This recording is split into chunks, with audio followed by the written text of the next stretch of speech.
Hello guys, welcome back my channel. আবারও একটা নতুন ভিডিওর সাথে তোমাদের কাছে হাজির হয়ে গেছি। আই হোপ সবাই অনেক ভালো আছো আর আমরাও অনেক ভালো আছি। তো আমরা আজকে দুজন ঘুরতে চলে এসেছি। তো তোমরা দেখে হয়তো বুঝতে পেরে গেছো আমি কোথায় এসেছি। তাও একবার আমি বলে দিই, হ্যাঁ আমি জোড়াসাঁকো রবীন্দ্রনাথ ঠাকুরের বাড়িতে এসেছি, কবিগুরু রবীন্দ্রনাথ ঠাকুরের বাড়িতে।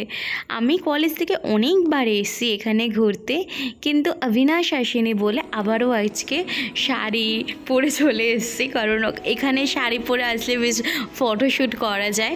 তো চলো তাহলে কিছু রুলসের কথা এখানে বলা যাক।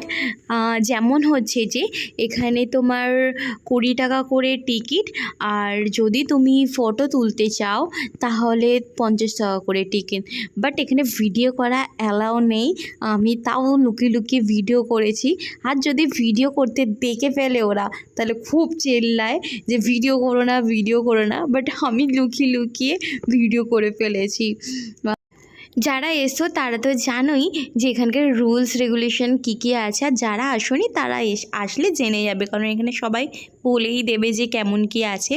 আর তোমরা লুকিয়ে লুকিয়ে কিন্তু ভিডিও করবে, ওদের সামনে একদম ভিডিও করবে না, তাহলে সিকিউরিটিগুলো খুব চেল্লায়।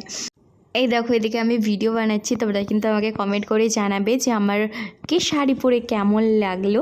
আর এই সাইডে রবীন্দ্রনাথ ঠাকুরের গাড়ি ছিল, তাই দেখতে এলাম। তো আজকের জন্য এইটুকুনি। যদি আমার ভিডিওটা ভালো লেগে থাকে তোমাদের, তো একটা কমেন্ট, শেয়ার ও সাবস্ক্রাইব করে দিও আমার চ্যানেলটাকে, আমাকে সাপোর্ট করো প্লিজ তোমরা।